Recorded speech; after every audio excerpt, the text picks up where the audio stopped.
But a question, I think, I suppose I'm going to ask you, and if you'll do Dr. Meltzer to join us as well. But same question, and I'd like maybe Ms. Bliss, you can go first. But question is, digital connectivity has the power to unlock really tremendous opportunities, not just for big businesses or middle-sized businesses, but for small businesses too, by connecting them with consumers across the globe. Some of the small businesses I visited with my staff just in the last couple of weeks, we've actually saw that with our own eyes and heard it with our own ears. However, small businesses often need additional support in order to access foreign markets and to reap the benefits of our digital economy. Question. What resources can help small businesses participate in the digital economy? And how can digital trade rules facilitate new export opportunities for small and middle-sized entrepreneurs? Ms. Bliss, would you go first? Thank you, Mr. Chairman. You'll forgive me, but I think... I forgive you. But I just want... You don't even have to ask me to forgive you. To divert for one moment, and then I will answer your question. And that is that I think it is unfortunate that there is an enduring perception among some that that the digital agenda is about big tech and driven by big tech. And I think my organization is an example of that. Yes, we do have several large tech companies, but they're only about 10% of my membership. And we have large and small businesses represented in manufacturers.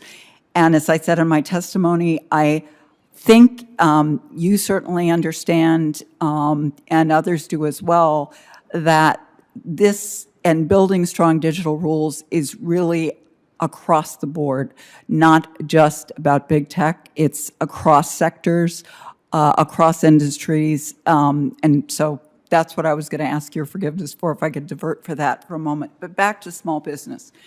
I think that it's very clear that I know that the Commerce Department does a good job of doing and providing information to small business to help them export.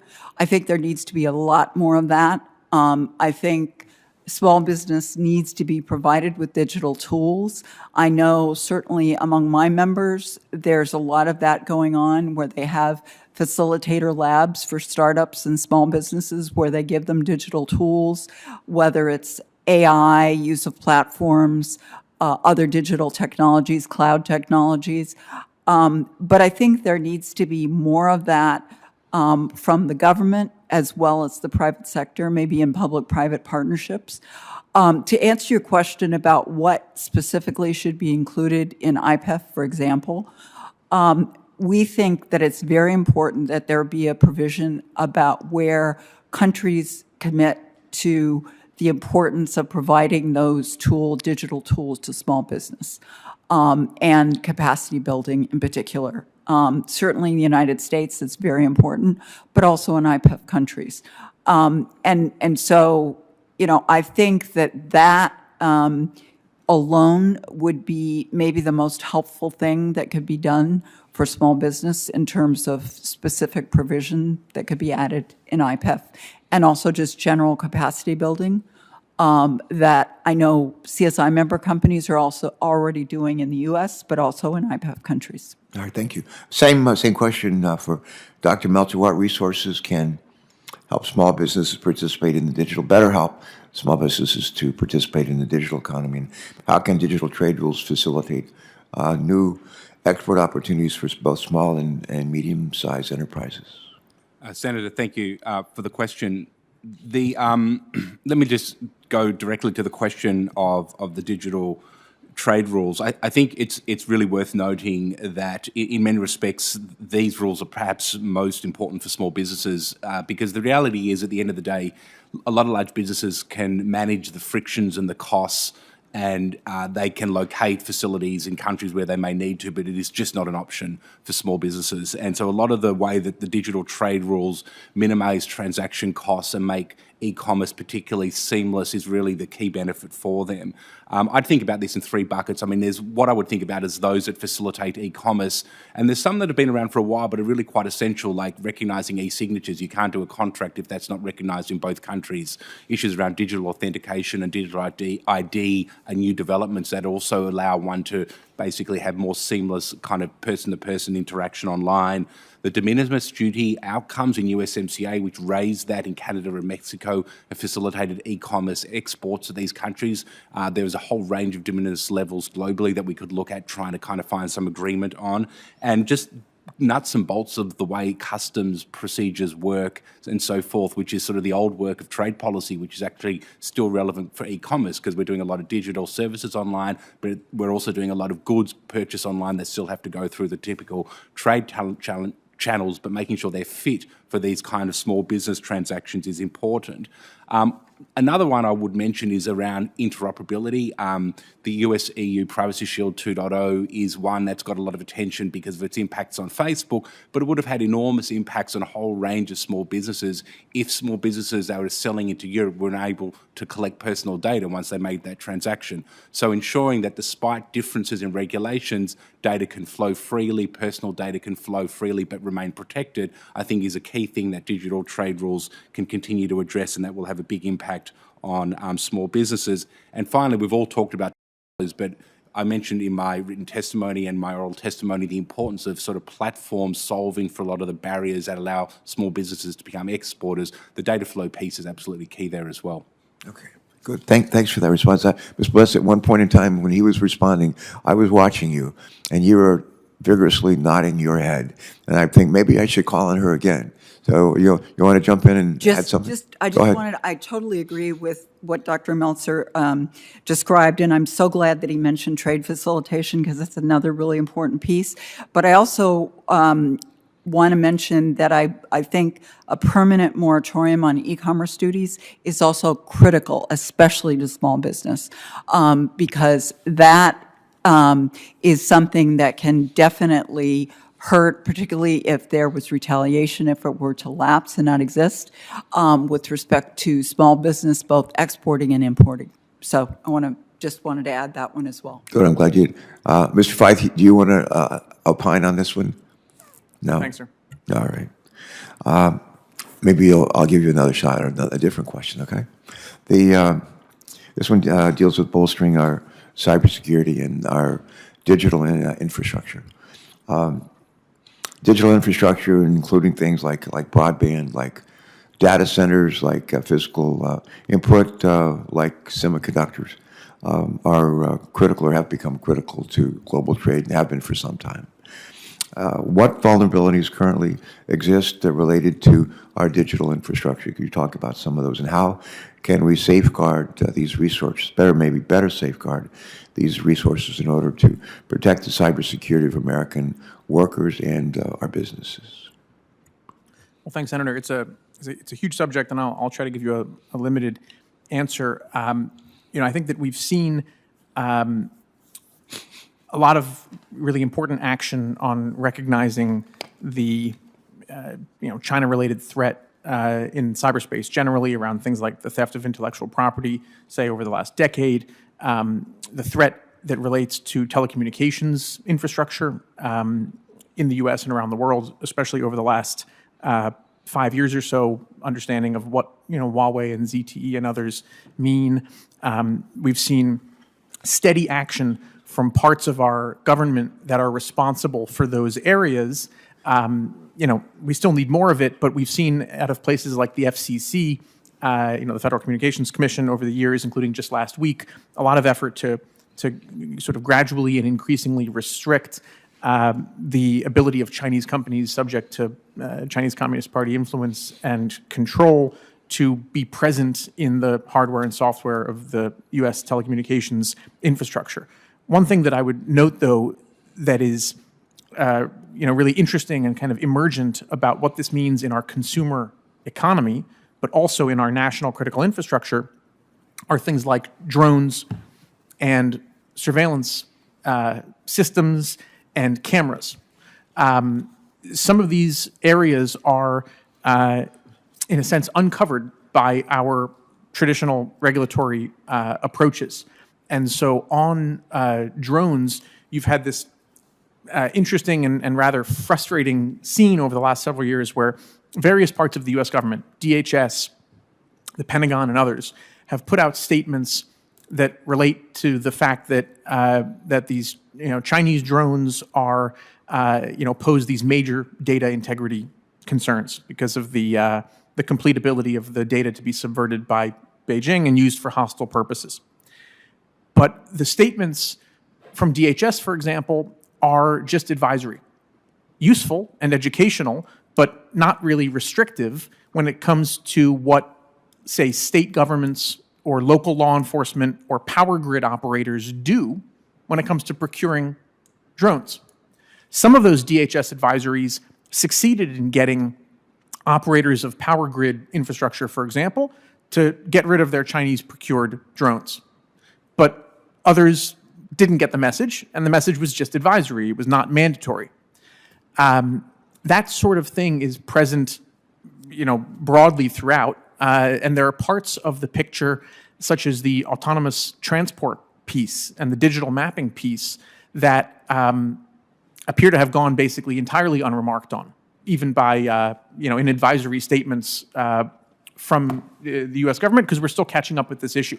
So we have an issue where the leading autonomous transport companies in the country doing really advanced things in California and Arizona and elsewhere are in many cases deeply tied to financing and engineering, other connections to China, to the Chinese state, to the Chinese military, and yet they operate freely.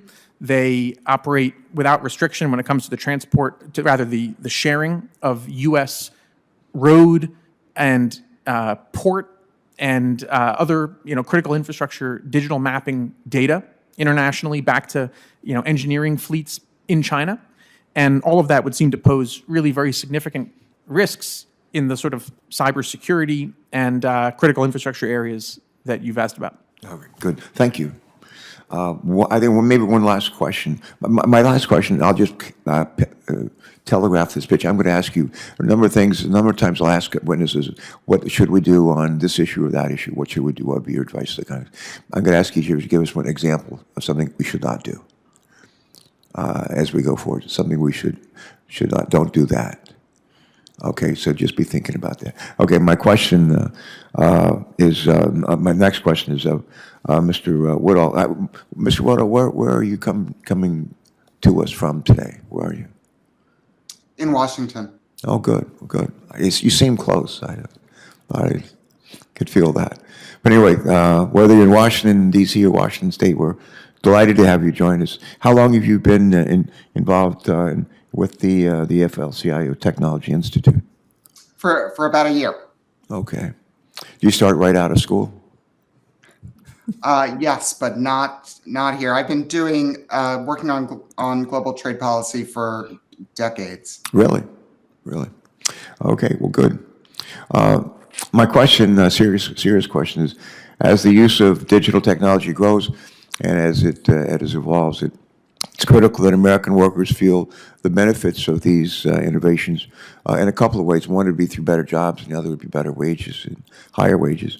My question would be, how can digital trade cooperation investments in our workforce help ensure that American workers develop the kinds of skills that are needed for success in the digital economy?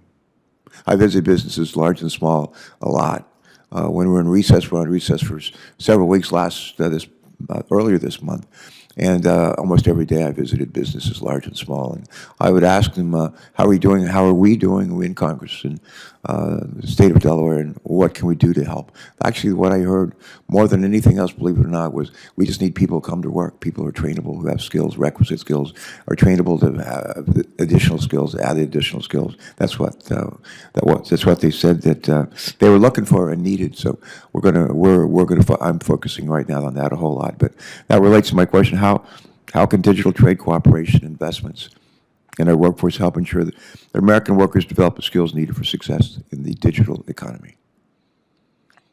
Well, I think investment in workforce is critical for the next generation of technologies, this sort of discussion is going on around the Chips and Science Act and in other parts of the administration's agenda. We've been very involved to make sure that the jobs that are created create good union jobs with good pay and provide opportunities for advancement.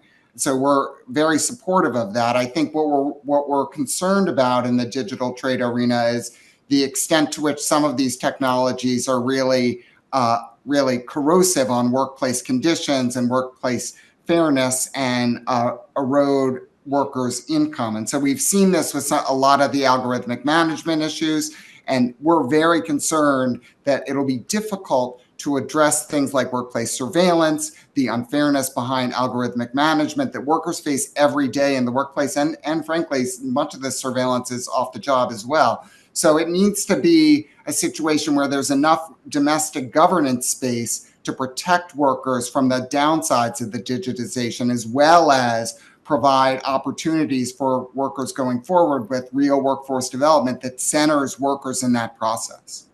All right, thanks. Any of our other witnesses want to comment on that? Ms. Bliss? Mr. Chairman, I would just add that I think that one of the things that we've certainly endorsed and think is important is that there be a provision included in the new digital piece of IPEF and in other U.S. initiatives that addresses AI principles, including respect for human-centered values, which is certainly one of the OECD AI principles that we think is very important and could be helpful, and addressing concerns about things like abuse of AI. Okay, good, thanks. Mr. Feith, anything else you'd like to add on that front? No, sir. No. Dr. Meltzer?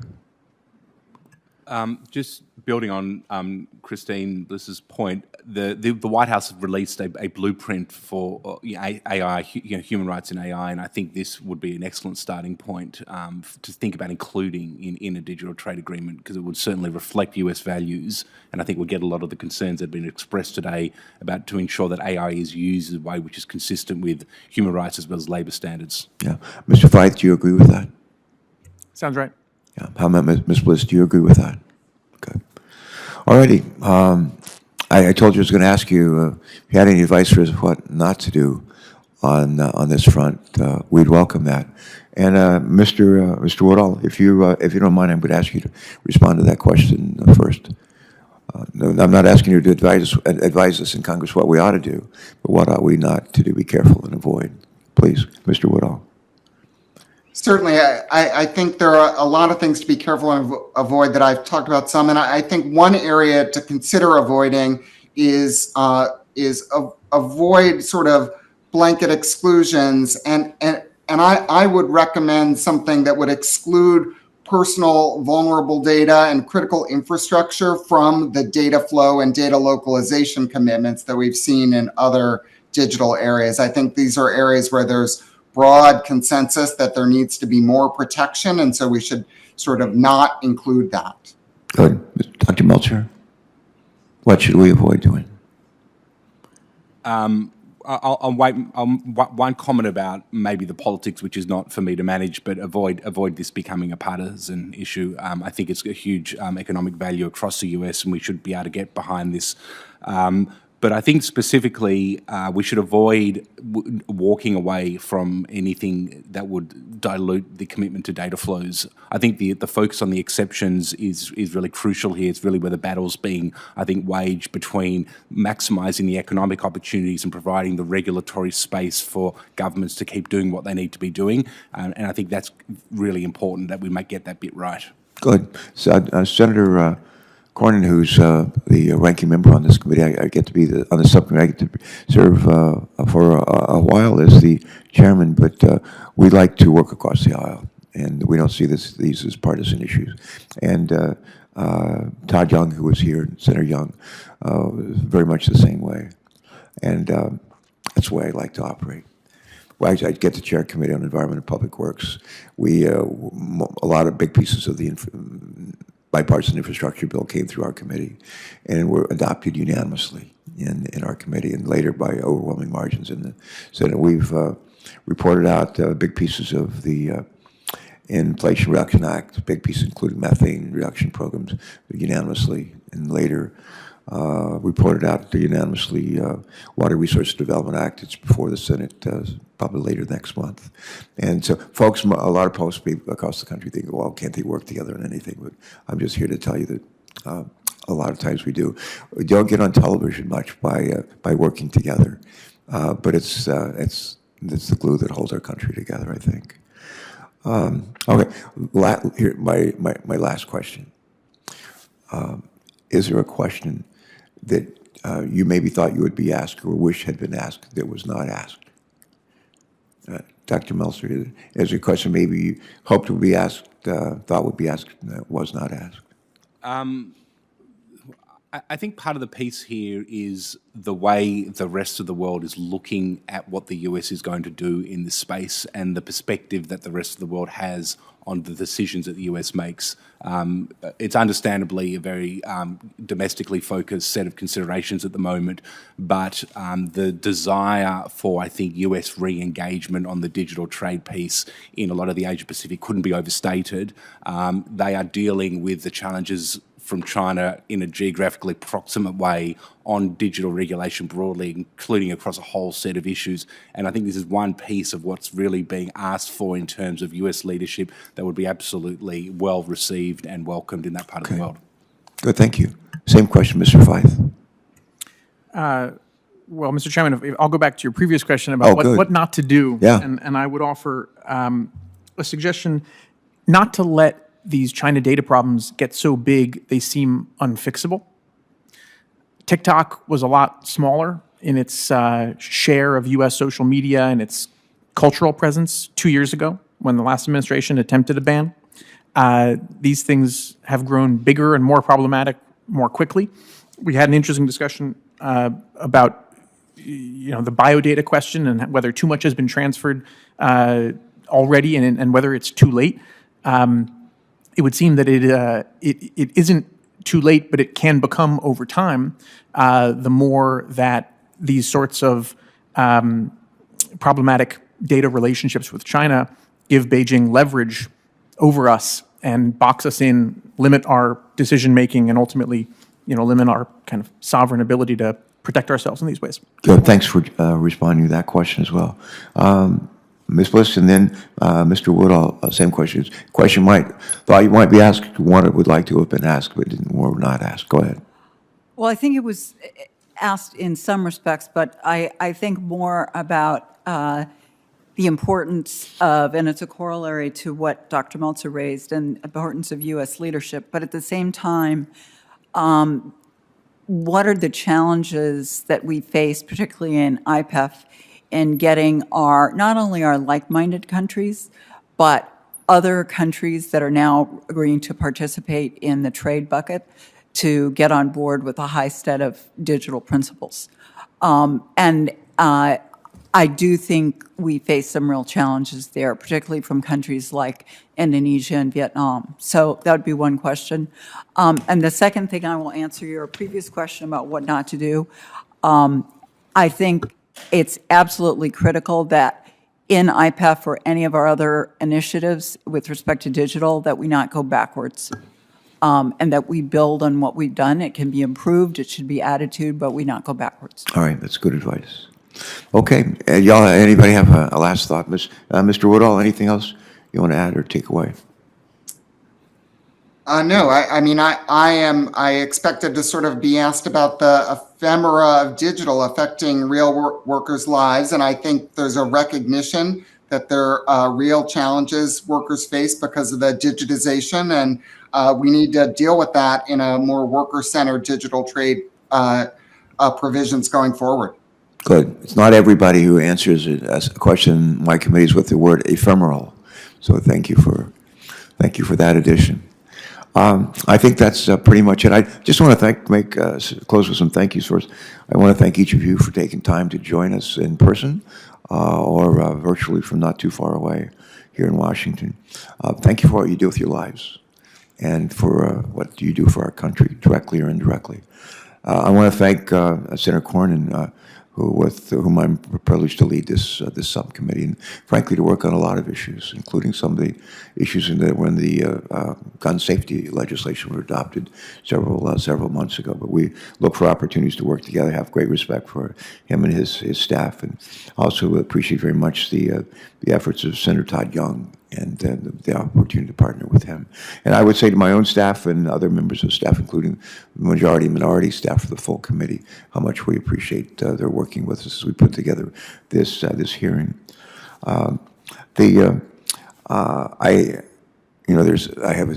like a script here that tells me, it gives me how many days my colleagues have to submit their questions for the record, and they don't have much time.